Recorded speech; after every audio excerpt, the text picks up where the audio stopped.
اور آخرت میں بھی. وما لهم فی الارض من ولی ولا نصیر، اور پوری زمین میں ان کے لیے نہ کوئی ولی ہوگا، کچھ پناہ ہوگا، مددگار ہوگا، اور نہ ہی کوئی حامی ہوگا. ومنهم من عاہد اللہ. اب یہ وہ 3 آیتیں آ گئی ہیں جو میری تقریروں میں بہت مرتبہ آئی ہیں. ہم مسلمانان پاکستان کے لیے خاص لمحہ فکریہ ہیں. مدینہ کے منافقین کی خاص قسم کا تذکرہ ہو رہا ہے. ومنهم من عاہد اللہ، ان میں سے وہ لوگ بھی ہیں جنہوں نے اللہ سے عہد کیا تھا. لئن آتانا من فضلہ، اگر اللہ ہمیں اپنے فضل سے نواز دے گا، غنی کر دے گا، دولت دے دے گا، دولت مند کر دے گا، لنصدقن ولنکونن من الصالحین، ہم خوب صدقہ خیرات کریں گے اور نیک بن جائیں گے. فلما آتاہم من فضلہ، جب اللہ نے انہیں نواز دیا اپنے فضل سے، غنی کر دیا، بخلوا بہ، اب اس دولت کے ساتھ بخل کیا. وتولوا وهم معرضون، اور پیٹھ موڑ لی اور اعراض کیا. فعاقبہم نفاقا فی قلوبہم، تو اللہ نے سزا کے طور پر ڈال دیا ان کے دلوں میں نفاق. عاقبہم، عقوبت، سزا. دنیا میں نقد سزا یہ ملتی ہے اللہ سے کوئی وعدہ کر کے پھر جانے کی کہ نفاق جو ہے وہ دل میں پیدا ہو. یہ نفاق ہے پاکستان کے مسلمانوں کا روگ. پاکستان بنایا تھا، پاکستان کا مطلب کیا؟ لا الہ الا اللہ. ہندوستان کے مسلمان نے ووٹ دے کر اپنا فرض کفایہ ادا کر دیا کہ جاؤ بھائی، تم جو ہم پہ گزرے گی سو گزرے گی، تم جاؤ اور اسلام قائم کرو. ہم نے کیا کیا ہے؟ 50 برس سے زائد ہو گئے. کیا کیا؟ اسلام کہاں ہے؟ یہ بے وفائی، یہ بد عہدی، اس کا نتیجہ کیا ہے؟ 3 نفاق ہیں جو اس قوم کے اوپر مسلط ہو گئے. نفاق باہمی، اب وہ قوم نہیں رہی، قومیتوں میں تحلیل ہو چکی ہے. اب عصبیتیں ہیں، صوبائیت ہے، لسانیت ہے، اور نہ معلوم کیا کچھ ہے، فرقہ واریت ہے. دوسرے، کردار کا بیڑا غرق ہو گیا. آیت المنافق ثلاث، حضور نے فرمایا منافق کی 3 نشانیاں ہیں، جس میں یہ تینوں چیزیں ہیں. خواہ وہ انسامہ و صلی، چاہے روزہ رکھتا ہو، نماز پڑھتا ہو، اپنے آپ کو مسلمان سمجھتا ہو، وہ منافق ہے. جب بولے جھوٹ بولے، جب وعدہ کرے خلاف ورزی کرے، اور جب کہیں امین بنا دیا جائے خیانت کرے. وہ دیکھ لیجیے اپنی قوم، جو جتنا بڑا ہے الا ماشاء اللہ، ایکسیپشنز پروو دی رول. قانون یہی ہے، جو جتنا بڑا اتنا ہی جھوٹا، اتنا ہی خائن، اور اتنا ہی وعدہ خلاف. اور تیسرا اور میرے نزدیک سب سے بڑا نفاق جو ہے وہ ہمارے دستور میں ہے. The most sacred document of a state is the constitution. اور منافقت کا پلندہ ہے کہ ایک ہاتھ سے اسلام داخل کرتے ہیں، دوسرے سے نکال لیتے ہیں. ایک دفعہ دیکھیں تو اسلام اسلام، کیا اللہ، اتنی بڑی بات. No legislation can be done repugnant to the Quran and the Sunnah. اتنی بڑی بات. یہ تو معلوم ہوتا ہے کہ سورہ الحجرات کی پہلی آیت کا ترجمہ کر کے دستور میں لکھ دیا، لیکن اس کے ساتھ ہی اس کے اوپر کوئی اس پہ عمل کرنا ضروری نہیں ہے، وہ لکھی رہے گی بس. اور ہم نے ایک آئیڈیالوجی کاؤنسل بنا دی ہے، وہ اس کے مطابق سفارشات پیش کرتی رہے گی، اور ہر سال اس کی رپورٹ پیش ہو جایا کرے گی. خلاص، کوئی اس میں سینکشن نہیں، کوئی اس کے نافذ کرنے کی کوئی ذمہ داری نہیں، کوئی پابندی نہیں. فیڈرل شریعت کورٹ کیا کہنے ہیں؟ فیڈرل شریعت کو بڑے بڑے چوٹی کے علماء، اور کیا کیا تنخواہیں ان کو ملی ہیں، اور کیا کیا مراعات ملی ہیں، وہ سب کچھ ہے. لیکن صورت کیا ہے؟ دستور پاکستان بھی تمہارے دائرے سے خارج ہے، عدالتی قوانین بھی تمہارے دائرے سے خارج ہے، یہاں تک کہ آئلی قوانین بھی تمہارے دائرے سے خارج ہے، مالی قوانین بھی 10 سال کے لیے خارج. تو کیا کرو گے بیٹا؟ تنخواہیں لو اور ایکسرسائز ان فیوٹیلیٹی وقت گزارو. اللہ اللہ خیر. منافقت میرے نزدیک اس پوری دنیا کے اندر شاید دستور کی سطح پر ایسی منافقت کہیں اور موجود. یہ ہے ہمارا روگ اصل. فعاقبہم نفاقا فی قلوبہم، تو اللہ نے عقوبت کے طور پر، سزا کے طور پر ان کے دلوں میں نفاق پیدا کر دیا. الی یوم یلقونہ، اور یہ نفاق اب رہے گا اس دن تک جس دن کے یہ ملاقات کریں گے اللہ سے. یہ کانٹا ان کے دلوں سے نکلے گا نہیں.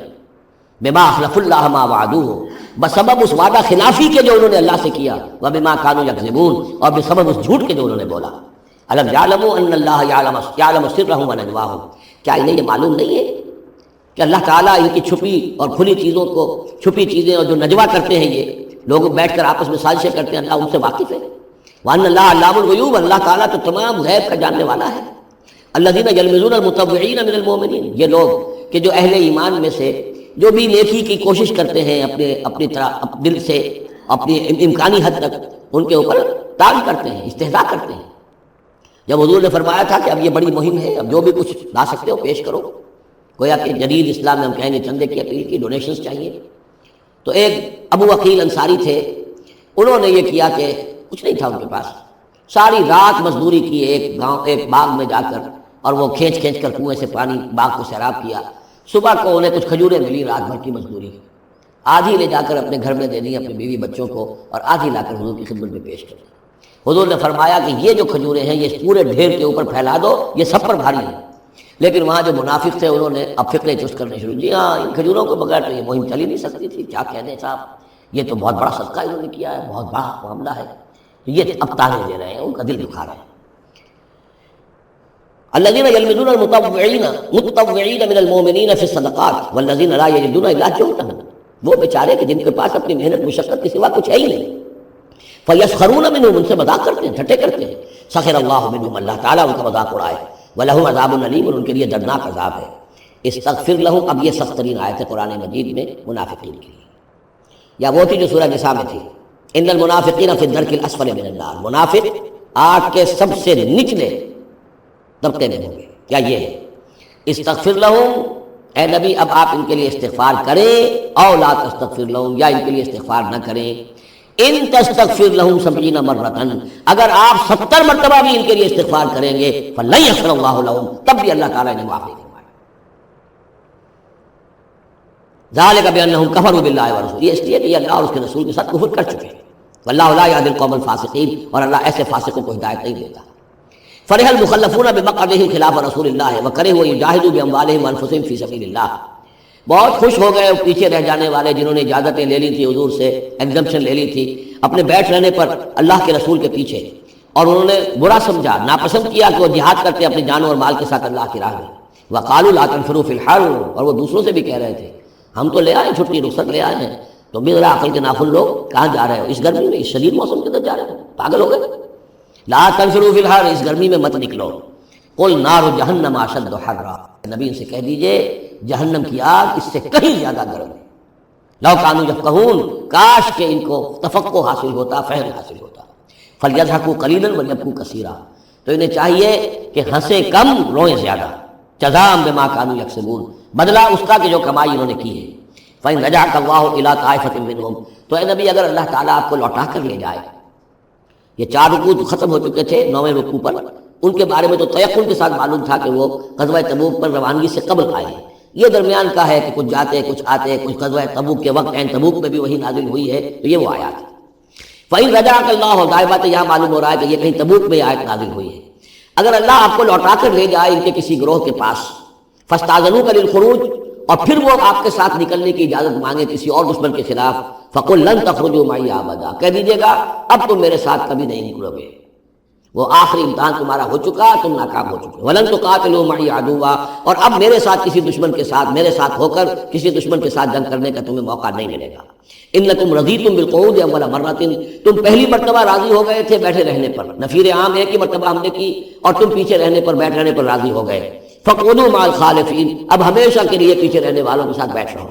ولا تصلی علی احد منهم مات، اور اے نبی ان میں سے کوئی مر جائے تو اس کی نماز جنازہ ادا نہ کیجیے ابداً، کبھی بھی۔ ولا تقم علی قبرہ، اور اس کی قبر پر آپ کھڑے نہ ہوں۔ یہ دیکھیے یہ اب ان کی رسوائی کا سامان ہو رہا ہے۔ ابھی تک تو پردے پڑے ہوئے تھے، لیکن اب یہ ہے کہ حضور جو ہے جب انکار کرتے تھے کسی کی نماز جنازہ پر جانے سے معلوم ہو جاتا تھا کہ یہ منافق ہے، حضور نے اس کی نماز جنازہ میں شرکت سے انکار کیا۔ ولا تصلی علی احد منهم مات ابدا ولا تقم علی قبرہ، اور مت کھڑے ہوئیے اس کی قبر پر۔ انہم کفروا باللہ ورسولہ، یقیناً انہوں نے کفر کیا ہے اللہ اور اس کے رسول کے ساتھ، وماتوا وهم فاسقون، اور وہ مرے ہیں اسی حال میں کہ وہ نافرمان تھے۔ ولا تعجبک اموالهم واولادهم، یہ آیت پہلے بھی آ چکی ہے، آیت نمبر 55، صرف وہی ایک فرق ہے اس میں، وہاں فلا تعجب کا ہے، یہاں ولا تعجب کا۔ آپ کو زیادہ پسند نہ آئے، اچھی نہ لگے، نہ ان کے اموال نہ ان کی اولاد۔ انما یرید اللہ ان یعذبہم، یہاں لام کے بجائے ان آ گیا ہے، اللہ چاہتا یہ ہے کہ انہیں عذاب دے انہی چیزوں کے ذریعے سے دنیا میں، وتزهق انفسهم وهم کافرون، اور ان کی جانیں نکلے اسی حالت کفر میں۔ وَإِذَا أُنزِلَتْ سُورَةٌ أَنْ آمِنُوا بِاللَّهِ وَجَاهِدُوا مَعَ رَسُولِهِ اسْتَأْذَنَكَ أُولُو الطَّوْلِ مِنْهُمْ وَقَالُوا ذَرْنَا نَكُن مَعَ الْقَاعِدِينَ رَضُوا بِأَنْ يَكُونُوا مَعَ الْخَوَالِفِ وَطُبِعَ عَلَى قُلُوبِهِمْ فَهُمْ لَا يَفْقَهُونَ۔ صدق اللہ العظیم۔ سورہ توبہ میں ابھی یہی منافقین کا بیان چل رہا ہے، اور جب کوئی صورت نازل ہوتی ہے کہ ایمان لاؤ اللہ پر اور جہاد کرو اس کے رسول کے ساتھ مل کر، استأذنک اولو الطول منہم، تو ان میں سے جو مقدرت والے ہیں، دولت والے ہیں، وسائل رکھنے والے ہیں، وہ بھی آپ سے آ کر رخصت مانگتے ہیں۔ وقالوا ذرنا نکن مع القاعدین، اور کہتے ہیں کہ ہمیں چھوڑ دیجئے، رہنے دیجئے، ایگزمپٹ کر دیجئے، ہم یہیں بیٹھ رہنے والوں میں شامل ہو جائیں۔ رضوا بأن یکونوا مع الخوالف، وہ اس پر راضی ہو گئے کہ پیچھے رہنے والی عورتوں میں شامل کر دیے جائیں، یعنی جنگ کرنا مردوں کا کام ہے، اور خواتین کو چونکہ پیچھے بچے اور خواتین ظاہر بات ہے کہ گھروں میں رہ جانے والے تھے، تو انہوں نے اپنے لیے یہ مقام پسند کیا، یہ ایک طرح کا ان پر طنز ہے۔ رضوا بأن یکونوا مع الخوالف وطبع علی قلوبہم فہم لا یفقہون، تو ان کے دلوں پر مہر کر دی گئی اور اب وہ سمجھ نہیں سکتے۔ لیکن الرسول والذین آمنوا معہ، اس کے برعکس اللہ کے رسول صلی اللہ علیہ وسلم اور جو لوگ ان کے ساتھ ایمان لائے، جاہدوا باموالہم وانفسہم، انہوں نے جہاد کیا اللہ کی راہ میں اپنے اموال سے بھی، اپنی جانوں سے بھی۔ واولئک لہم الخیرات، یہ وہ لوگ ہیں جن کے لیے بھلائیاں ہیں، خوبیاں ہیں، نیکیاں ہیں، اچھا اجر ہے۔ واولئک هم المفلحون، اور یقیناً یہی لوگ ہیں فلاح پانے والے، آخری منزل مراد کو پا لینے والے۔ فلاح کے لفظ پر انشاءاللہ تفصیلی گفتگو جو ہے وہ سورہ مومنون کے شروع میں ہوگی۔ یہ ایک بڑی اہم اصطلاح ہے قرآن کی، میں نے اب تک اس کا ترجمہ بس اسی طریقے سے اسی لفظ کے ساتھ کیا ہے۔ اعد اللہ لہم جنات تجری من تحتہا الانہار خالدین فیہا، اللہ تعالیٰ نے ان کے لیے ان باغات کو تیار کیا ہے جن کے دامن میں یا جن کے نیچے ندیاں بہتی ہوں گی، جن میں وہ ہمیشہ ہمیشہ رہیں گے۔ ذالک الفوز العظیم، اور یہ بہت بڑی کامیابی ہے۔ وجاء المعذرون من الاعراب لیؤذن لہم، اور آئے آپ کے پاس بہانے بنانے والے بدبو بھی، مدینے کے لوگوں کا تذکرہ ہو رہا تھا، اب ظاہر بات ہے یہ لفیر عام تھی، اعلان عام تھا، تو اب جو بھی آس پاس تھے، جو دیہات میں رہنے والے مسلمان تھے، ان پر بھی یہ حکم جو ہے عائد تھا، تو ان میں سے بھی لوگ آئے اور رخصت طلب کرنے لگے۔ جاء المعذرون من الاعراب، اعراب عرابیوں کی جمع ہے، وہ جو لوگ بادیہ نشین بدو، لیؤذن لہم، کہ انہیں بھی اجازت دے دی جائے، انہیں بھی رخصت دے دی جائے۔ وقعد الذین کذبوا اللہ ورسولہ، اور بیٹھ رہے وہ لوگ جنہوں نے کہ جھوٹ کہا تھا اللہ سے اور اس کے رسول سے، وعدے جو کیے تھے وہ جھوٹ نکلے، یا یہ کہ جو عذر ان کر رہے وہ جھوٹا ہے۔ سیصیب الذین کفروا منہم عذاب علیم، ان قریب ان میں سے جو لوگ کفر پر اڑ جائیں گے یا جو لوگ فی الواقع کفر کی حد کو پہنچ گئے ہیں، ان کے لیے دردناک عذاب ہے۔ لیس علی الضعفاء، کمزوروں کا معاملہ یہ نہیں ہے، ان پر کوئی ذمہ داری نہیں ہے، کوئی ملامت نہیں ہے، ضعیف ہوں، ولا علی المرضى، نہ ہی بیماروں پر، ولا علی الذین لا یجدون ما ينفقون، نہ ہی ان پر کہ جن کے پاس کچھ خرچ کرنے کے لیے نہیں ہے۔ آخر اتنا لمبا سفر کرنا ہے، تبوک تک جانا ہے، کوئی سواری چاہیے، 4 آدمیوں پر 1 اونٹ ہو، کچھ تو ہو، کہیں تو کچھ نہ کچھ تو ان کو سہارا ملے، ان کے پاس سامان نہیں ہے، پیسہ نہیں ہے۔ لا یجدون ما ينفقون، تو جو لوگ اپنے پاس کوئی اس کی مقدرت نہیں رکھتے اور ساز و سامان نہیں رکھتے تو ان پر حرج نہیں ہے۔ لیسا علی الضعفاء حرج، یہ لیسا کے بعد جو ہے حرج یہاں آیا ہے، ان پر کوئی گناہ نہیں ہے، کوئی الزام نہیں ہے، کوئی ملامت نہیں ہے۔ اذا نصحوا للہ ورسولہ، جبکہ وہ اللہ اور اس کے رسول کے ساتھ مخلص ہوں، دل میں اخلاص ہے، لیکن یہ کہ مجبوری فی الواقع ہے، کوئی ضعیف ہے، بہت بوڑھا ہے، کوئی بیمار ہے، کوئی بالکل یعنی بغیر کسی وسائل کے ہے۔ ما علی المحسنین من سبیل، ایسے جو محسن لوگ ہیں، جو جن کا دین جو ہے وہ یعنی درجہ احسان کو پہنچا ہوا ہو، ان کے لیے کوئی ملامت نہیں، ان کے اوپر کوئی گرفت نہیں۔ واللہ غفور الرحیم، اور اللہ غفور الرحیم ہے۔ ولا علی الذین اذا ما اتوک لتحملہم، اور نہ ہی ان پر کوئی الزام ہے یا ان پر کوئی گناہ ہے کہ جو آئے آپ کے پاس، جب آئے کہ آپ ان کے لیے سواری کا انتظام کر دیں، لتحملہم، قلتا، تو اے نبی آپ نے فرمایا، لا اجد ما احملکم علیہ، نہیں میرے پاس بھی کوئی سواری کا بندوبست نہیں ہے، میں نہیں پاتا کوئی چیز جس پر کہ آپ کو سوار کر سکوں۔ تولوا، تو مجبوراً وہ لوٹ گئے، واعینہم تفیض من الدمع، اور ان کے آنکھوں سے آنسو جاری تھے، حزنا، اس حزن کی وجہ سے، اس رنج اور غم کی وجہ سے، اللہ یجدوا ما ينفقون، کہ ان کے پاس نہیں ہے جسے وہ خود خرچ کر سکیں اور اپنے لیے کسی سواری کا بندوبست کر سکیں۔ ایک طرف یہ جذبہ ہے، چاہتے ہیں، جانا چاہتے ہیں، لیکن مجبوری ہے، اس مجبوری کی بنا پر بھی اگر وہ رک رہے ہیں تو ان کو صدمہ ہے، افسوس ہے، رو رہے ہیں۔ دوسری طرف وہ ہیں جو اولو طول ہیں، ان کے پاس سب کچھ موجود ہے، وسائل و ذرائع ہیں، لیکن جانے کو تیار نہیں۔